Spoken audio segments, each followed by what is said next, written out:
ایران کی جوابی کارروائیوں کے سلسلے سے اسرائیل اور خطے میں امریکی اڈوں پر لرزہ طاری ہے۔ ایران کے 2 ٹن وزنی وار ہیڈ والے خیبر شکن عماد اور خرم شہر میزائلوں نے تل ابیب سمیت دیگر مقامات پر تباہی پھیر دی۔ ایرانی کارروائیوں نے اسرائیلی ایئر بیسز بھی ادھیڑ کر رکھ دیں۔ تل ابیب کے جنوب میں ہولا سیٹلائٹ کمیونیکیشن سینٹر تباہ کر دیا گیا۔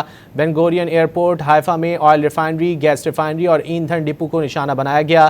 ایرانی افواج کی جانب سے سعودی عرب، متحدہ عرب امارات، بحرین، قطر، کویت اور عراق پر بھی حملے جاری رہے۔ ایران نے آپریشن وعدہ صادق چہارم کی 37ویں لہر میں اسرائیل اور خطے میں امریکی اڈوں پر میزائلوں کی بوچھاڑ کر دی۔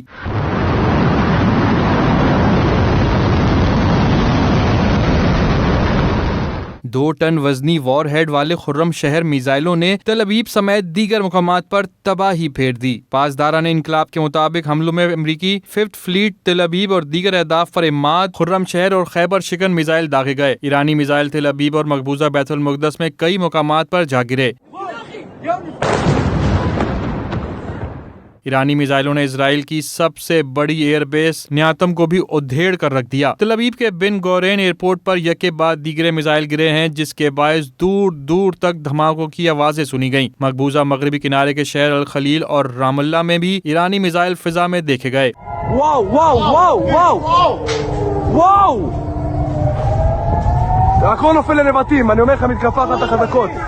ایران نے 7 گھنٹوں میں 5 بار تل ابیب اور وسطی اسرائیل کو نشانہ بنایا۔ تل ابیب کے جنوب میں ہولا سیٹلائٹ کمیونیکیشن سینٹر تباہ کر دیا گیا۔ یہ مرکز فضائی اڈوں اور لڑاکا طیاروں کے درمیان رابطے کا اہم مرکز تھا۔ ایرانی ڈرون حملے سے حیفا آئل ریفائنری کا بڑا حصہ تباہ ہو گیا۔ خاتمہ انبیاء بریگیڈ کے مطابق ایرانی آئل ڈپو پر حملے کے جواب میں حیفا میں آئل ریفائنری، گیس ریفائنری اور ایندھن ڈپو کو نشانہ بنایا گیا۔ ایران نے اسرائیل کی رامات ڈیوڈ ایئر بیس پر میزائل حملہ کیا ہے۔ اسرائیلی پائلٹ طیارے چھوڑ کر فرار ہو گئے۔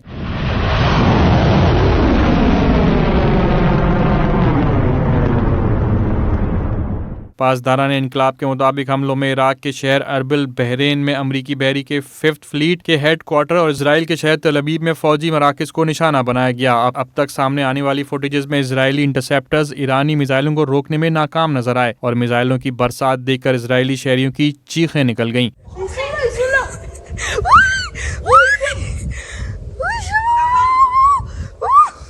ایران کی جانب سے سعودی عرب، بحرین، عراق، کویت، قطر اور متحدہ عرب امارات پر بھی حملے جاری رکھے گئے۔ اماراتی حکام نے کہا کہ فضائی دفاعی نظام نے مؤثر انداز میں میزائلوں کو فضا میں ہی ناکارہ کر دیا۔ سعودی وزارت دفاع نے پرنس سلطان ایئر بیس پر داغے گئے 6 بیلسٹک میزائل اور شیبہ آئل فیلڈ کی جانب جاتے ڈرونز کو ناکام بنانے کا دعویٰ کیا ہے۔ ایرانی میڈیا کے مطابق سعودی شہر دمام میں امریکی ہدف کو نشانہ بنایا گیا۔ کویت نے 8 ڈرونز ناکام بنانے کا دعویٰ کیا ہے۔ بغداد ایئرپورٹ کے قریب امریکی سفارتکاروں کی رہائش گاہ کو نشانہ بنایا گیا۔ عراق میں امریکی حریر ایئر بیس پر بھی میزائلوں کی بارش نے امریکیوں کو لرزا کر رکھ دیا۔ داغے گئے ایک میزائل پر ایپسٹین جزیرے کے متاثرین کی یاد میں تحریر درج کی گئی۔